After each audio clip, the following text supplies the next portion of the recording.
Hetal college campus में बैठी थी। जब उसके क्लास पूरे हो गए तो वह अपनी सहेली के साथ बातें कर रही थी। उसे रास्ते से जाते समय गायत्री दिखी। गायत्री को आवाज दी, गायत्री, इधर आओ। हेतल की आवाज सुनते ही गायत्री हेतल के पास गई। दोनों बातें करने लगी। बातचीत के दौरान अचानक हेतल को याद आया कि उसने सुना है कि सुमन ने आत्महत्या कर ली है। इस बारे में गायत्री से जानना चाहा। सुमन, हेतल और गायत्री दोनों की यह बचपन की सहेली थी।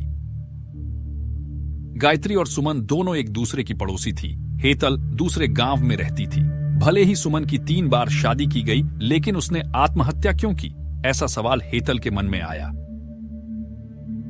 दरअसल वह अपनी प्यारी सहेली की आत्महत्या से बेहद दुखी थी। सुमन 9वीं कक्षा में थी, तभी उसकी पहली शादी हुई थी। सुमन देखने में बहुत सुंदर थी। वह होशियार, शालीन और भविष्य के सपनों में रंगने वाली लड़की थी।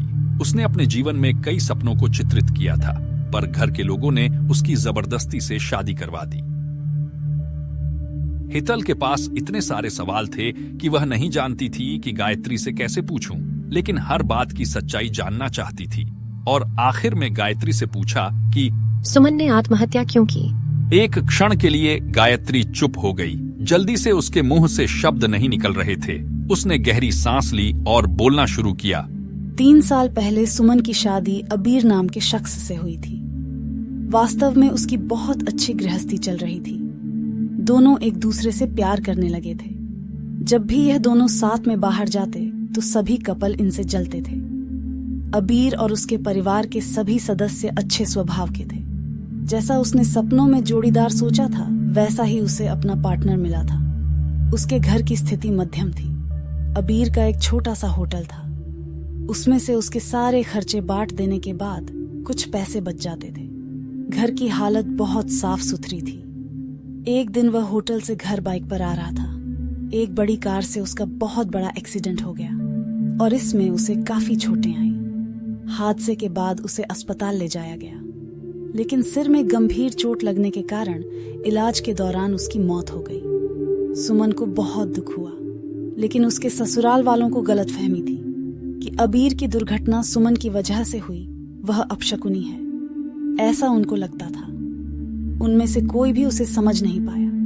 अबीर के जाने के बाद कुछ दिनों के भीतर ही सुमन को घर से निकाल दिया गया।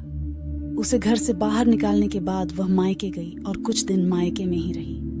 लेकिन आसपास पड़ोसियों में चर्चा हो गई तो उसके माता पिता फिर से उसके लिए रिश्ता ढूंढने लग गए। जब वह बाहर निकलती थी तो लोग हमेशा उसे ताने मारते थे।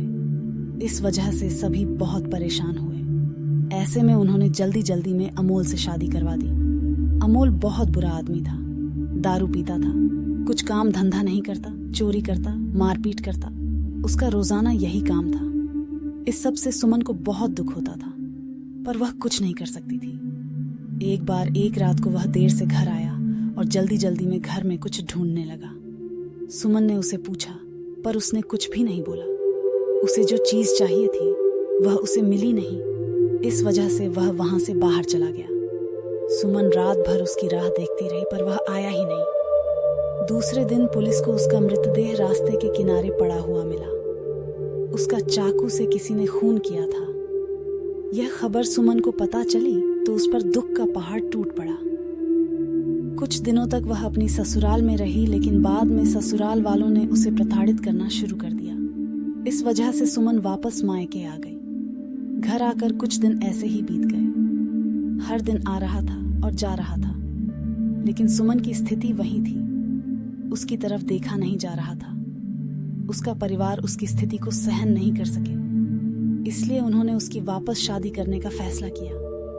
उसके लिए रिश्ता ढूंढने लगे। उनके रिश्तेदारों में गौतम नाम का लड़का था। उसकी पहले से ही एक बार शादी हो चुकी थी और गौतम से सुमन की शादी करवा दी। सुमन बहुत खुश थी। शादी हुई और कुछ महीनों बाद उसे मालूम हुआ कि गौतम को कैंसर है, ब्लड कैंसर। इस बात का पता चलते ही उसके हंसते हुए चेहरे पर फिर से दुखी की बादल छा गया। सुमन की यह कहानी सुनकर हेतल की आंखें आंसुओं से भरकर बह रही थी। पूरा दिन वह सुमन के बारे में सोचती रही। क्या इन तीनों घटनाओं में बेचारी सुमन का कोई भी दोष था? क्या उसके मां बाप को सिर्फ उसकी शादी कर उसे हर बार किसी के पास भेज देना सही था? क्या उसके मां बाप को सिर्फ उसकी शादी कर उसे हर बार किसी के पास भेज देना सही था? वो उसे अपने पैरों पर खड़ा करने की कोशिश भी कर सकते थे। सच कहो तो हेतल की जान उसकी बदनसीबी ने नहीं, उसके परिवार की, उसके आसपास के लोगों को छोटी सोचने ली है। वो बेचारी मनहूस नहीं बदनसीब थी, क्योंकि उसके आसपास ऐसी सोच रखने वाले लोग थे। दोस्तों, आपको ये बदनसीब लड़की की कहानी कैसी लगी? आप हमें कमेंट के द्वारा जरूर बताएं। ये वीडियो पसंद आने पर लाइक और शेयर करना ना भूलें। ऐसी ही और emotional, heart touching story, moral story, motivational story और किड्स स्टोरी के वीडियो देखने के लिए लक्की ONL 1 स्टोरीज को सब्सक्राइब करें। धन्यवाद।